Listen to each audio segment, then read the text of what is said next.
Okay, I'm back. There's a little bit of noise in my street, so I'm hoping it's not too loud or it's not too full on. My house is very quiet right now, and that's why I just started.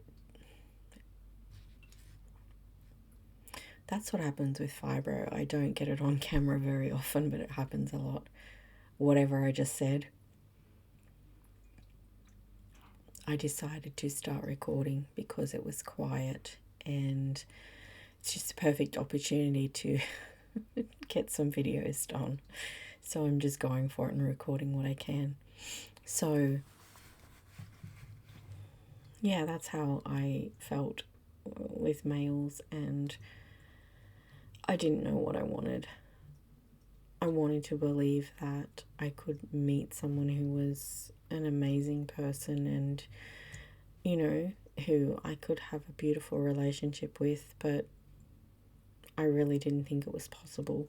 I never wanted to get married. I felt like it was just a bad idea.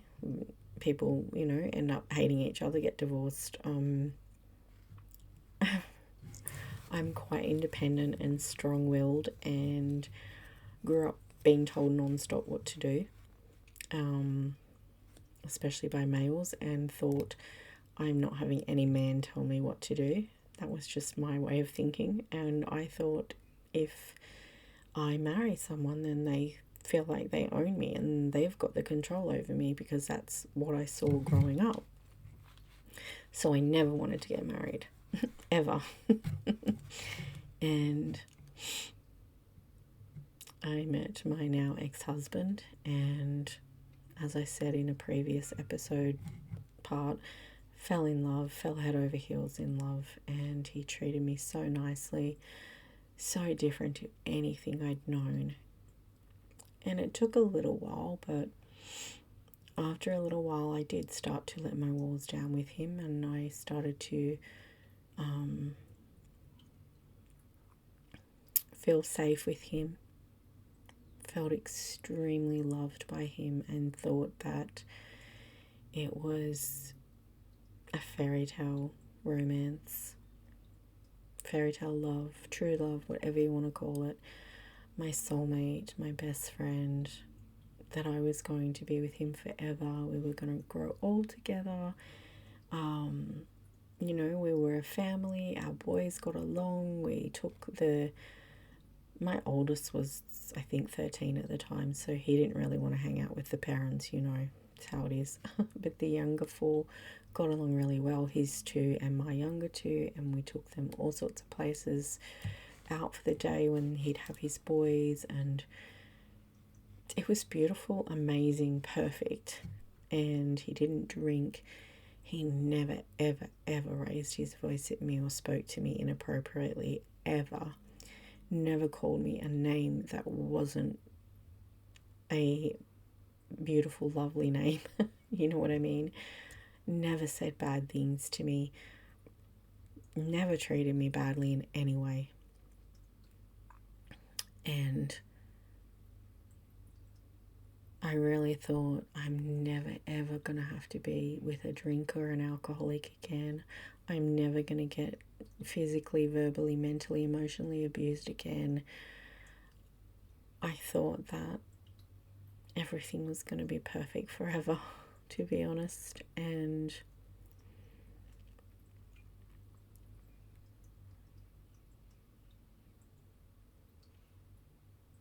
I cannot express how deeply I loved him.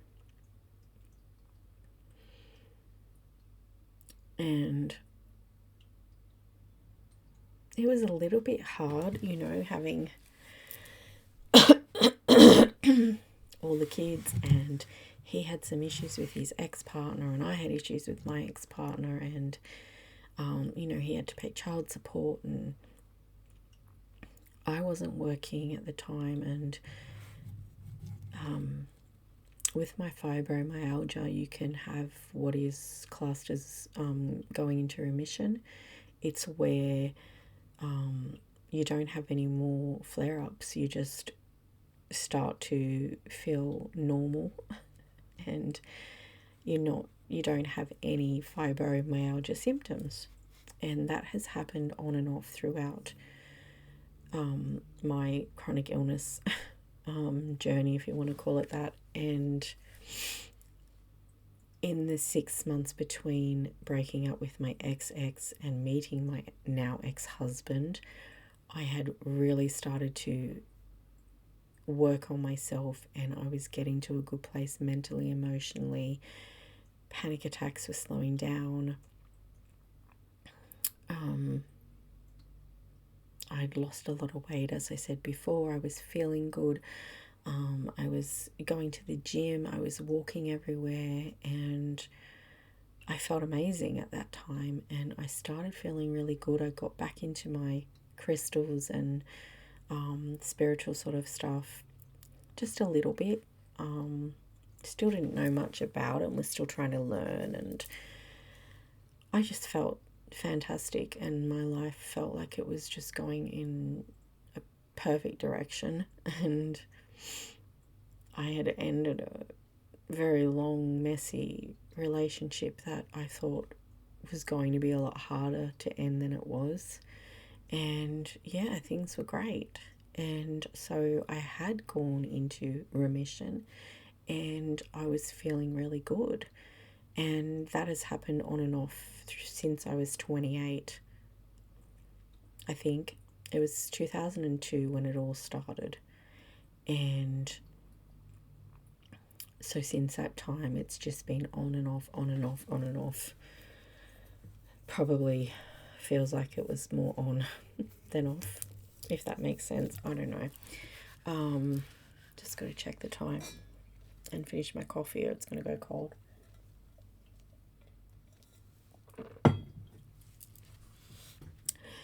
My face is going to get redder probably. It's a bit warm in here, so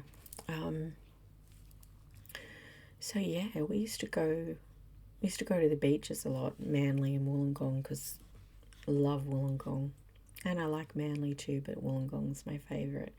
So and we'd go different places, do different things, and then I feel like he slowly started to push me away. I did say in another episode as well, that's what I wanted to mention, that he would, when he started hanging out with this girl at work and they started drinking together, I did say that he was drinking and would either go to work or be on his phone out the back or with her. He wasn't on his phone because we didn't have the iPhones then and the internet access and everything on your phone. He used to play the PlayStation or Xbox or games on the computer all the time at that point.